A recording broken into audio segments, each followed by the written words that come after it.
within their ranks, a drama plays out.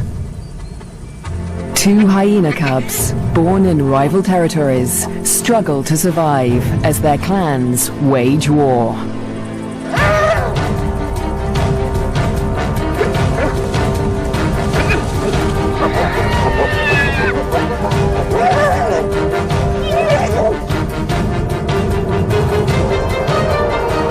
In this volatile world, will two new lives endure? The battles of the Bone Crusher Queens. The Lua Plain, flat, dry, merciless. Temperatures soar and water is scarce.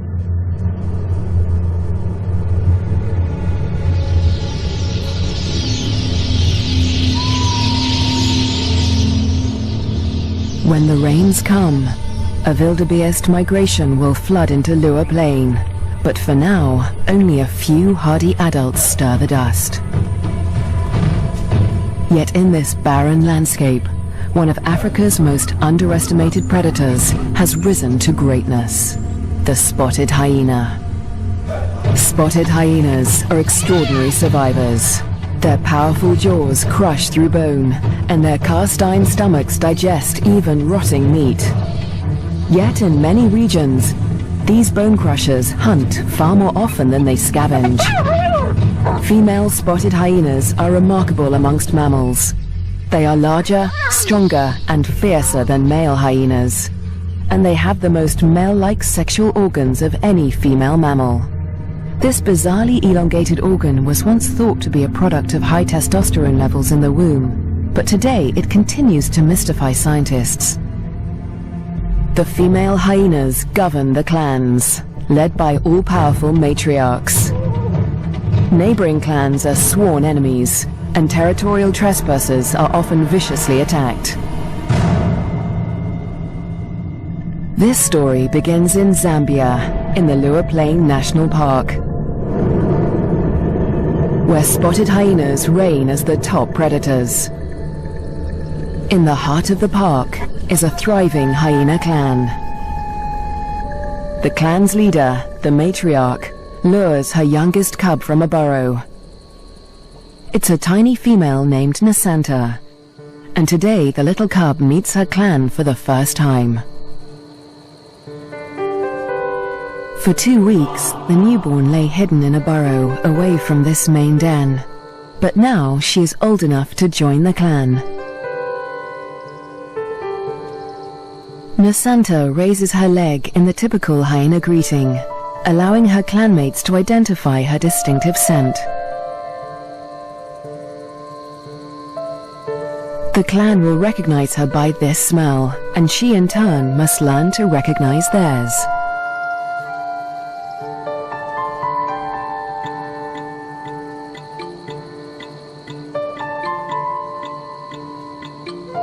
It's an important learning curve, since each hyena has its own rank, and Nasanta needs to know who's who as she finds her place in the clan.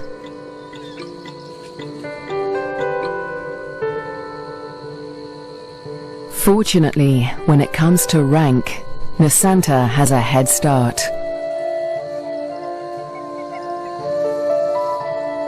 She and her twin sister get more than just milk from their mother. As cubs, they also inherit her superior status.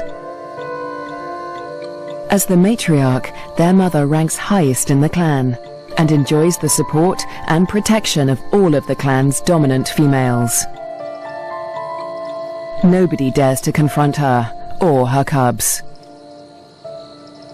But not all hyenas live such charmed lives. 4 kilometers to the southwest is another clan, Nasanta's clan's greatest rival. This clan abounds with cubs. Most are the offspring of the high-ranking females, but one among them is different. His name is Twambo, and he is the son of a low-ranking female. Like Nasanta, Twambo inherits his mother's rank, but this time, it's not a blessing. Low-ranking hyenas are often bullied by the clan, and with his mother's rank, Twambo will be a target. His mother will care for him, but she won't dare to defend him from the more dominant females, or their cubs. Behind her lies Twambo's father. He's the alpha male, the top-ranking male in the clan. But all spotted hyena males are subordinate to the females. He ranks even lower than Twambo's mother. Twambo will get little support from his low-ranking parents. He'll have to face his clanmates alone.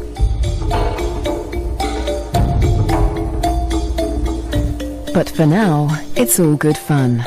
At only a few weeks old, the cubs are more concerned with play than rank.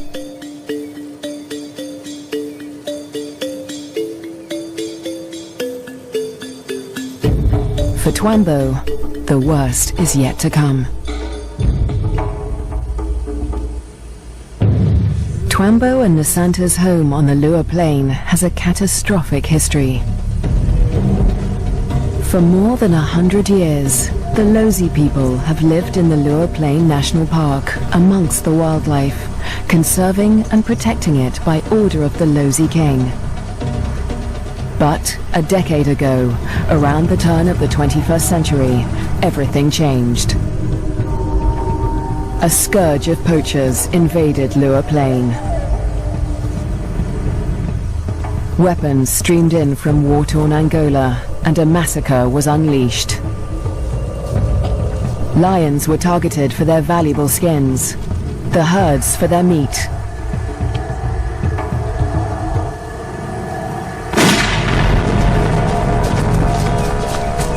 Death swept across the plains. Thousands were slaughtered. Lua's wildlife populations were devastated. By 2003, the hyena's gravest enemies, lions, were all but obliterated. Only one known lioness survived, probably the last of her species in the region. But the poachers spared the spotted hyena. With its blotchy coat, it made a poor trophy, and its meat was worthless as food. With the threat of lions eliminated, the spotted hyena came to dominate the Lua Plain. But life in Lua today still has its challenges. The last weeks of the dry season are excruciatingly hot. The landscape distorts behind a haze of heat. But today, Twambo's mother senses a change.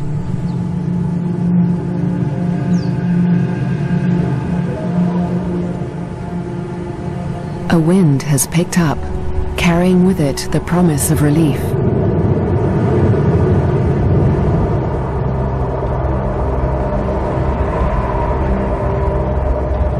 A storm approaches.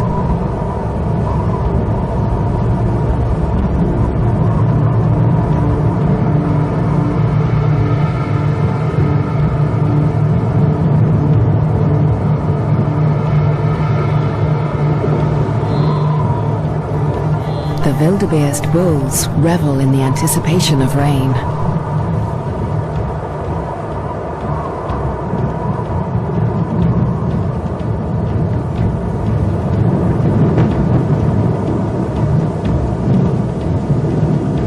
But this storm harbors a deadly threat. Fire.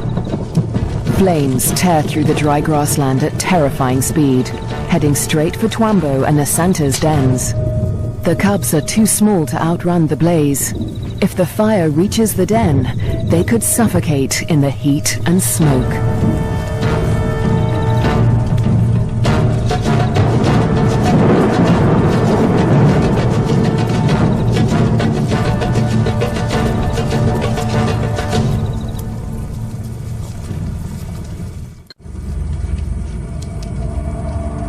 A new dawn brings the dying flames of the inferno.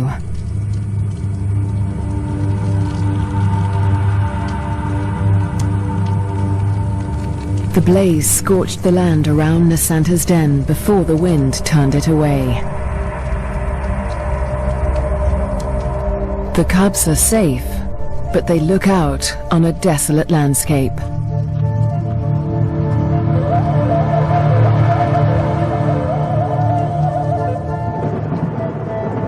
As the last embers burn to dust, the promised rain arrives at last.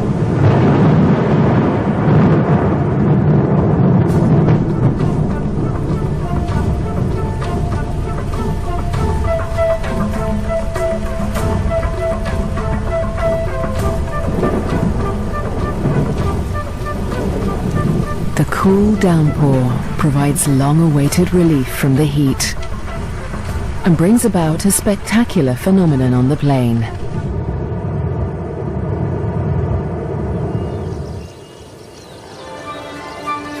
A few days after the fire, a carpet of pink lilies sprouts across the plains. Triggered by chemicals in the smoke from the fire, the beautiful bloom lasts only a few weeks.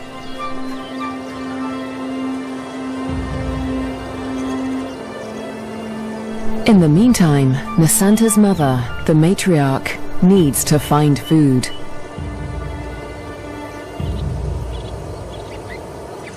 The matriarch heads north, where the first herds of the migration begin to gather, leaving young Nasanta untended at the den. Spotted hyena milk is so rich that Nasanta can survive without suckling for days at a time, so the matriarch can afford to venture far from the den in search of food. At last, she spots a telltale sign of a potential meal. Vultures.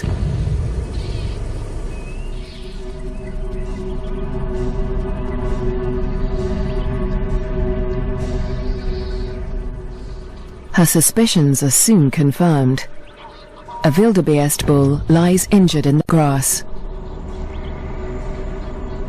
The matriarch is the first hyena on the scene, but she is not the only predator. This bull is the victim of the last lioness in Lua Plain. The matriarch tries to move in on the bull, but she's unnerved by the lioness. A conflict with a big cat could be fatal.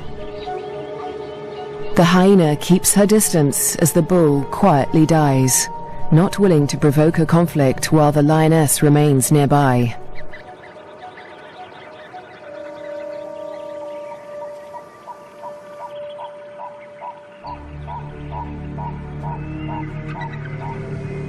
The circling silhouettes of the vultures can be seen from far and wide, guiding the matriarch's clanmates to the kill.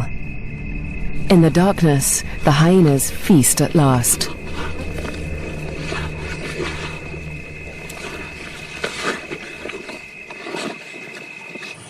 At daybreak, Nasanta's mother and her clanmates return to their den.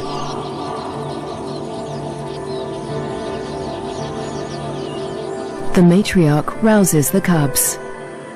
Nasanta is larger now, and lighter fur marks her face and neck. The adults have returned with meat, a rare luxury for hyena cubs.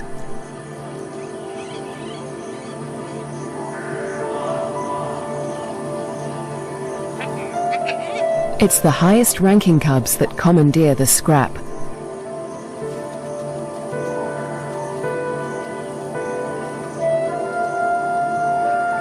Nasanta is lost to the feast, but she fights for her share. The other top-ranking cubs are stiff competition, and they won't let lower-ranking cubs anywhere near this scrap. As an adult, Nasanta will have to contend with highly competitive clanmates at kills. She must learn to eat fast or lose out, since a clan can reduce a carcass to scraps in less than 20 minutes. She will still suckle her mother's rich milk for about a year, but this new taste for meat is the beginning of Nasanta's transformation into a deadly and efficient predator. The Lua Plain is undergoing an extraordinary metamorphosis. In the coming days, the rains fall in an almost continuous deluge, the beginning of an annual flood that will cover much of the plains in water. Dusty depressions become waterlogged marshes, and life floods into the plains.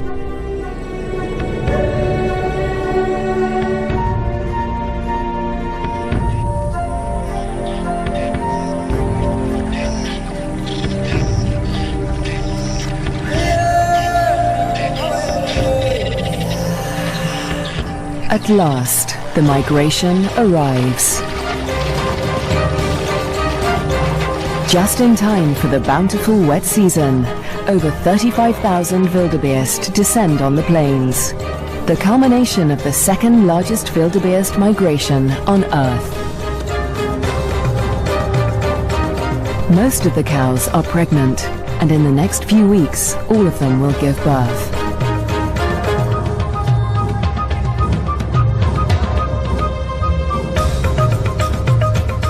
The calves make easy prey, but the sheer number of them ensures that many will survive to adulthood. For the hyenas, the time of plenty has begun.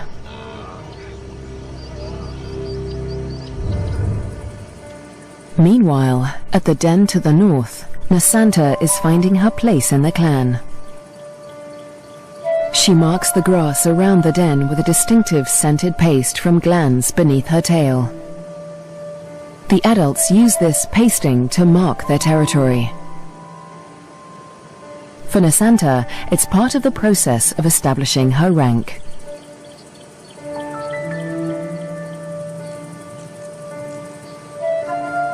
She is quickly learning to exert the status she inherited from her mother.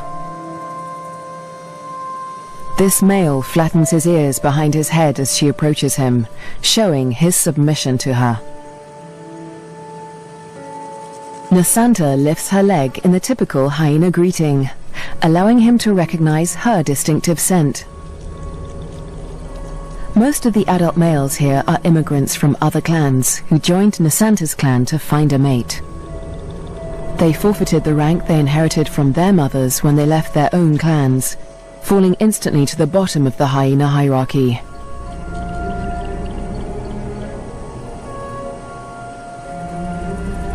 Despite Nasanta's age and tiny size, this male and all the other adult immigrant males in her clan are subordinate to her.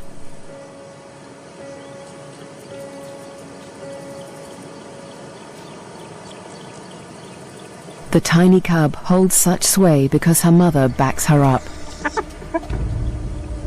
The matriarch often comes to Nasanta's defense, attacking low-ranking hyenas to reinforce her tiny cub status. The male is now in a precarious position. He must show absolute submission if he is to avoid an attack. Nasanta follows her mother's example, sniffing the male's genitalia.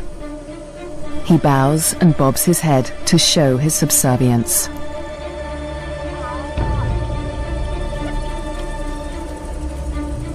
But the clan females are not convinced.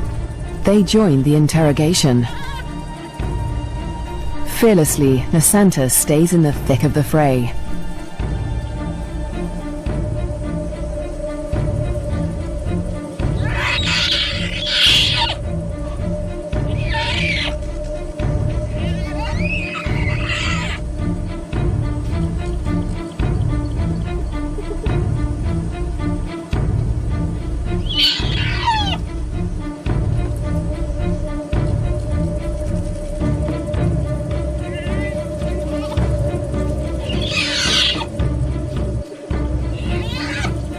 The other cubs are jumpy, but Nasanta seems fearless.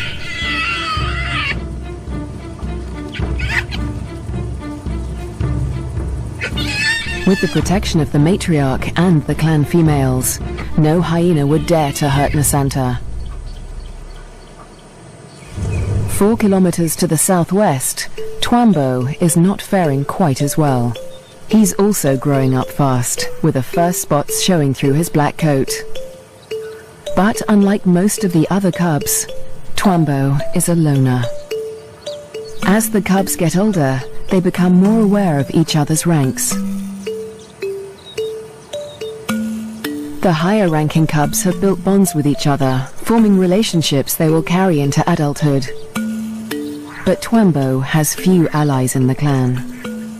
When the other cubs do take an interest in him, it's usually to beat him up.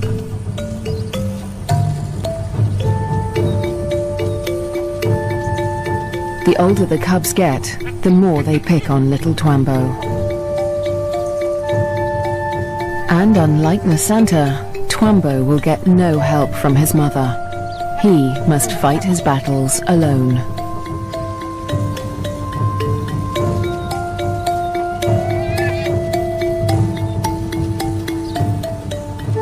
In the meantime, Twambo's mother has other things in mind. It's time to leave the cubs to hunt. There are many mouths to feed. The clan needs a big kill. Tonight, the hyenas will hunt as a pack.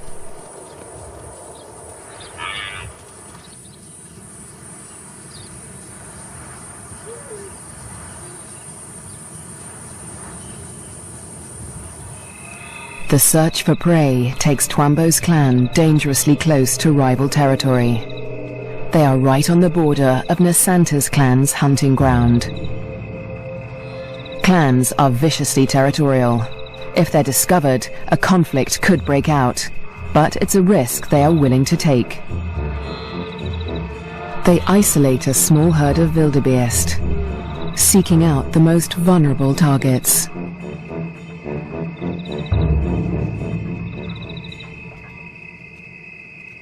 The clan charges the herd.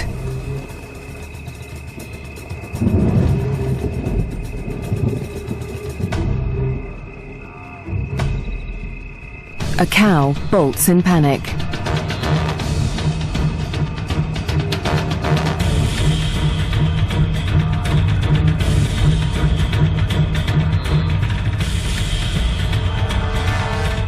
A calf is separated from the herd.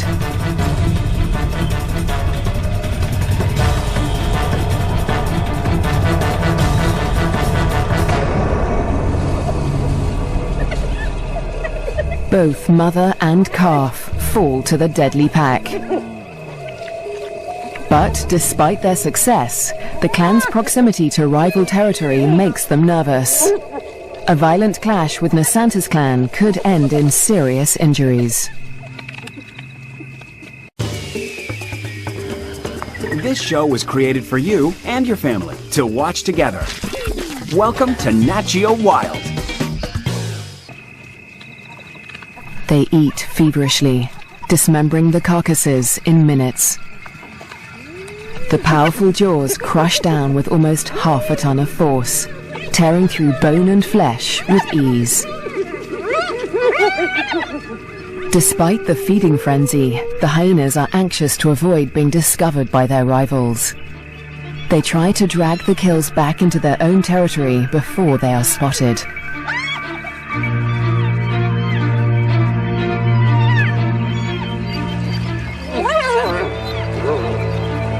The move comes too late. A territorial patrol from Nasanta's clan has come to investigate.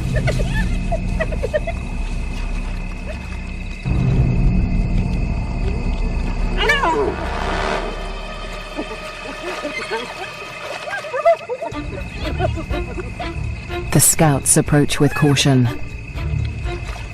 as the intruding clan braces for a fight.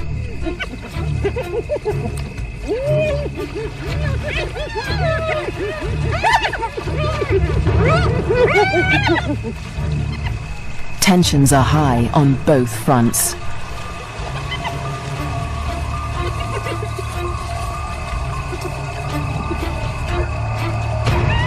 A few scouts try to approach the kill, but the intruders chase them off. The scouts are grossly outnumbered.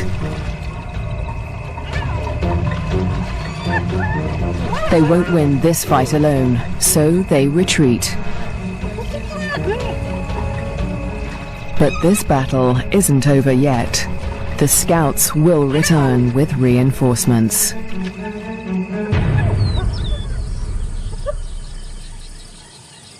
As dawn breaks, Twambo's clan continues its feast.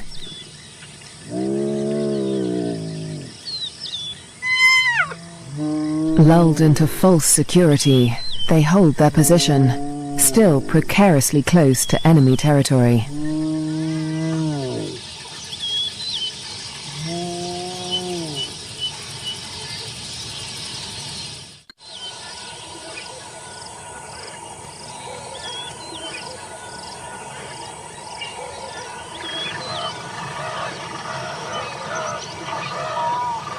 By mid-morning, the dregs of the kill are left to the lowest-ranking hyenas of Twambo's clan, who saw little of the lavish feast during the night. But they have overstayed their welcome. The scouts from Nasanta's clan have returned with reinforcements.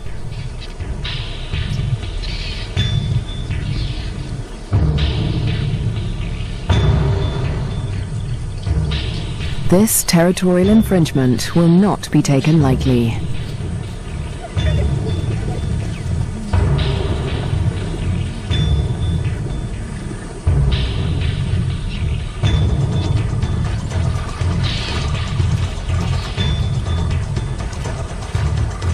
The intruders recognize the danger too late.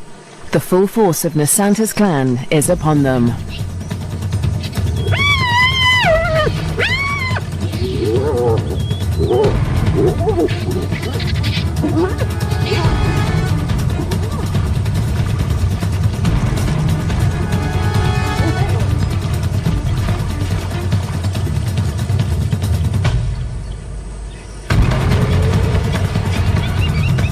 Twambo's father, the intruding clan's alpha male, is in trouble. A large female from Nasanta's clan is close on his tail.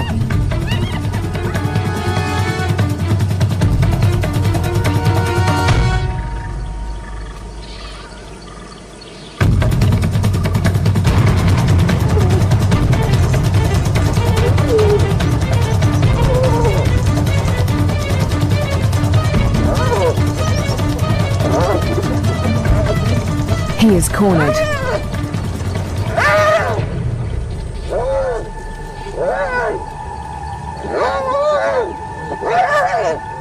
The fierce females show him no mercy.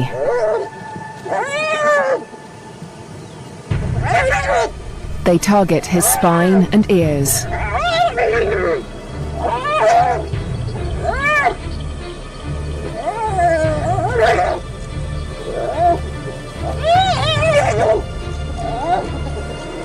This is a fight for his life.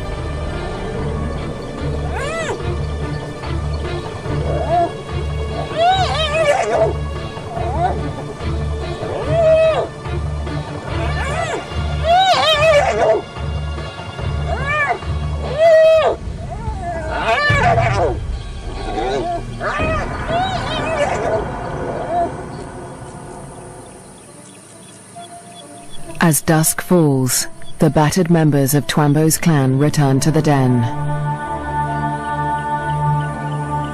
Many are wounded, but only one is missing. Twambo's father.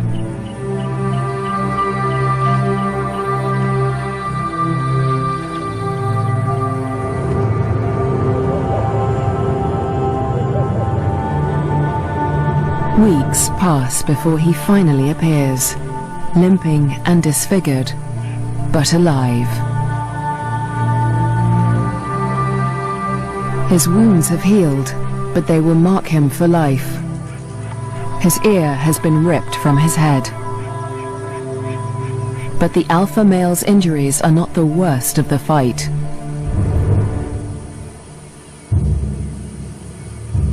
At Nasanta's den to the north, a male hyena's wounds reflect the true horror of the conflict.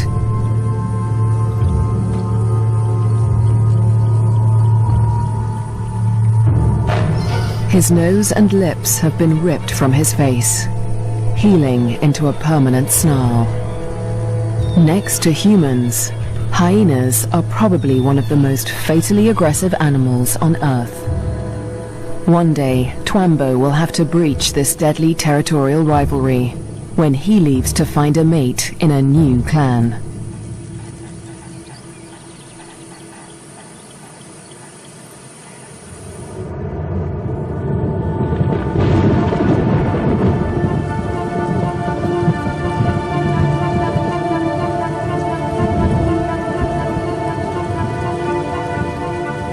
In the weeks following the clan war, the rains continue to fall in a ceaseless torrent.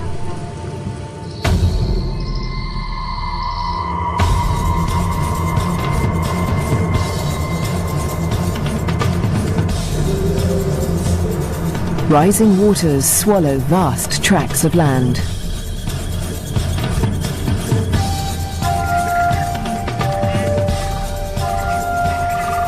There is little dry ground, a blessing for the birds, but a curse for the herds that must wade through shoulder-high water.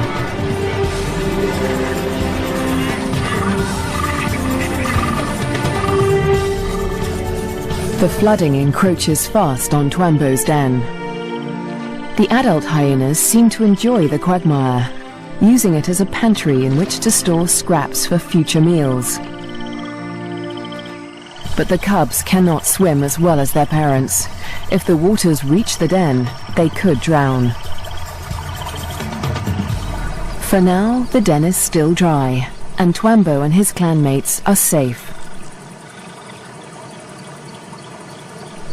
Twambo is starting to look more like the adult hyenas.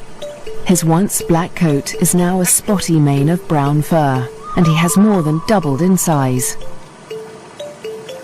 But his low rank remains a problem. Even the smallest cubs still actively pick on him.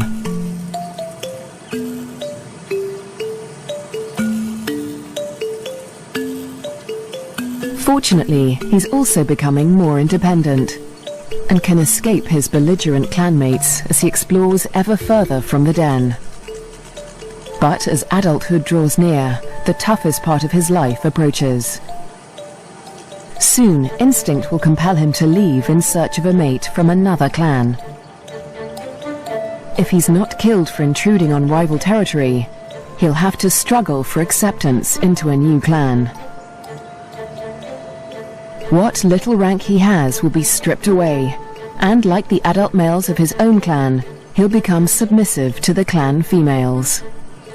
Unprovoked attacks and exclusion from kills will become commonplace. It's a hard life, but life without a clan is harder. Alone, he may struggle for food. His ability to draw nutrition from even the oldest bones may become a matter of survival. At the clan to the north, Nasanta and her sister will not suffer this fate. As high-ranking females, they will never want for food. In fact, unlike Twambo, they will often be the first to feed at kills. Much of the land around Nasanta's den is dry, and the matriarch guides the cubs through their future hunting grounds. Soon, they will even be allowed to join their mother on a hunt.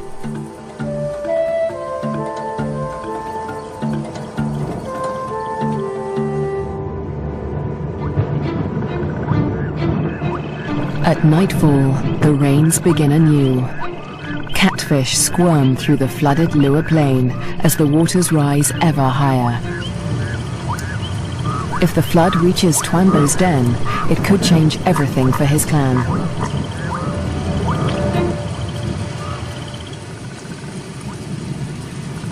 The downpour continues into the morning.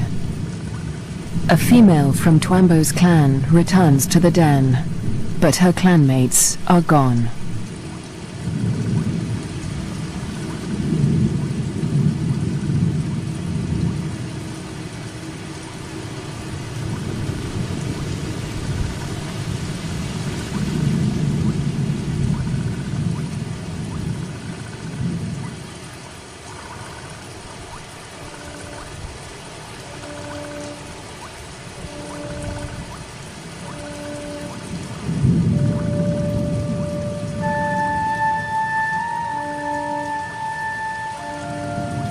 The burrows lie empty.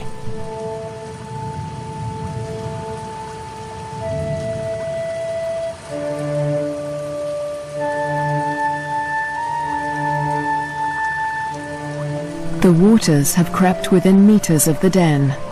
They are dangerously high. The cubs lack the size and strength to swim to safety and could easily drown in the deep waters.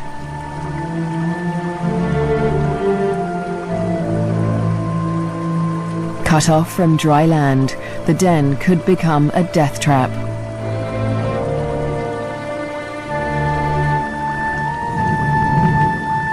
The matriarch must have led the cubs out in the night before the waters reached the den.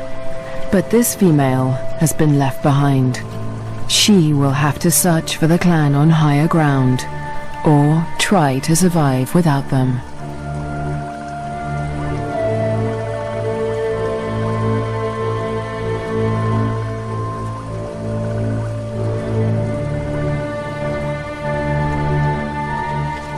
Was Twambo with the other cubs when they left? Or has he too been abandoned in the flood, left to search the territory for remnants of his clan?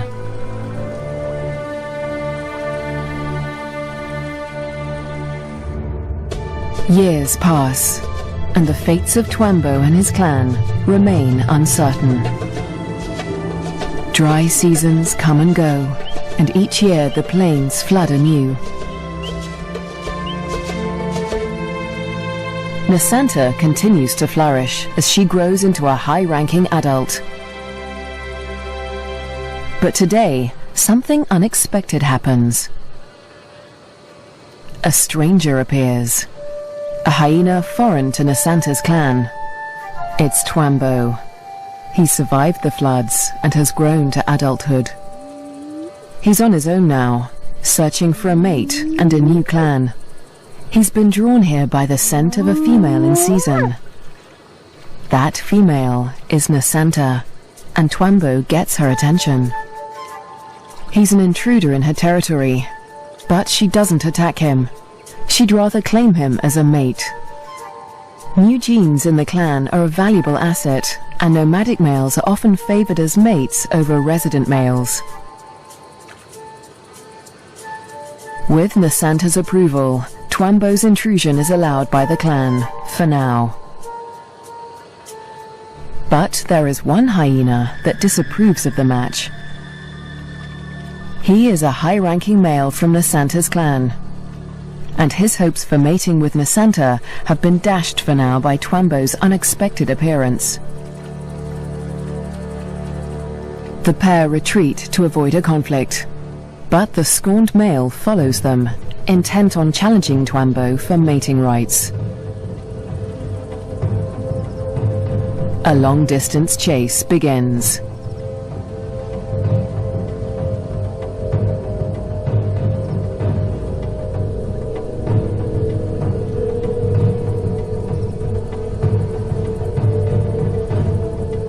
In the blistering midday heat, Twambo and Nasanta try to outrun their pursuer.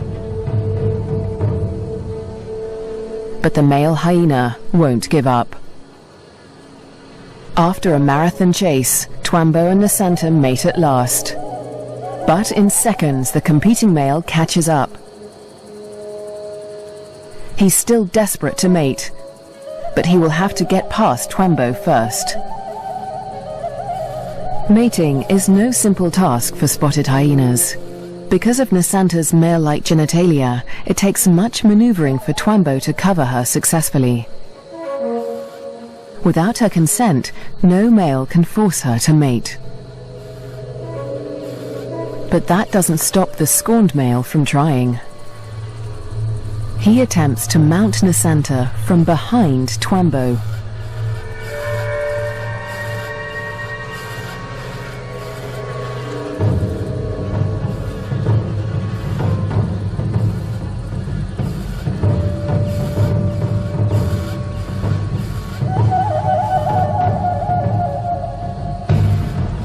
At last, the male accepts defeat, leaving Twambo and Nasanta to complete their courtship in peace.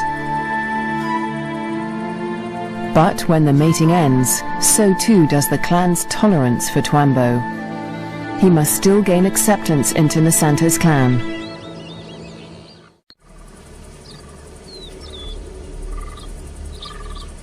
The next day, Twambo approaches Nasanta's den to attempt to gain acceptance.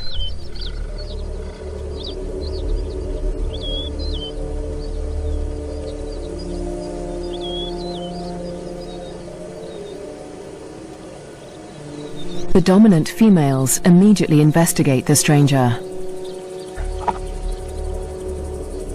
Twambo flattens his ears and bows his head to show his submission.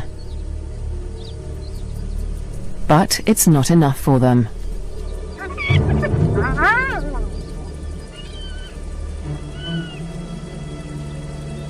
He's still a member of a rival clan, and they will attack him if he does not show complete submission.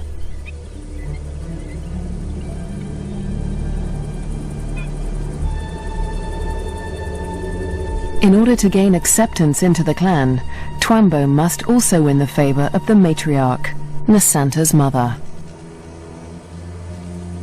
She is nursing a new litter of cubs, and she'll protect them at all costs, especially from strangers like Twambo.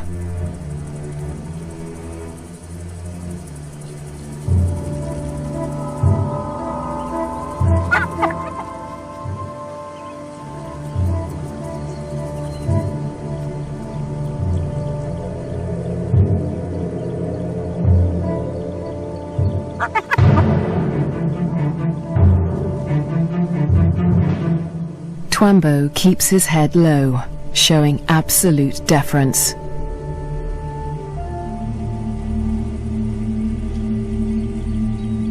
The tactic works. The matriarch relents.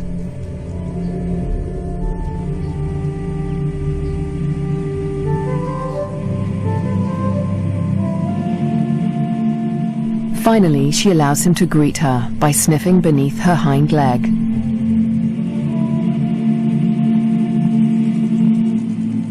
He does the same to her cubs, who will rank above him in this clan.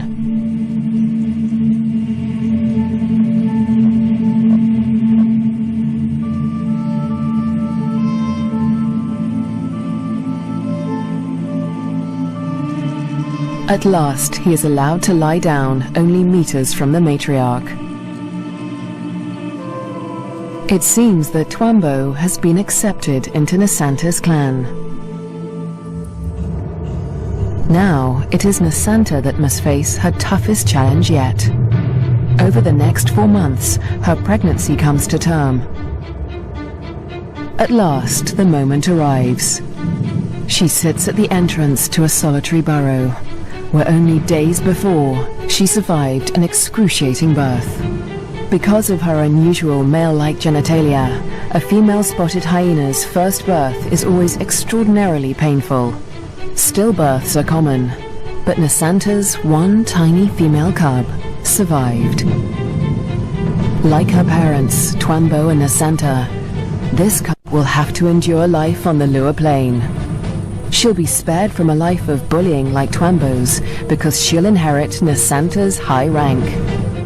But she'll still have to survive desperate drought, torrential flooding, natural disasters, and vicious rivalries with other clans.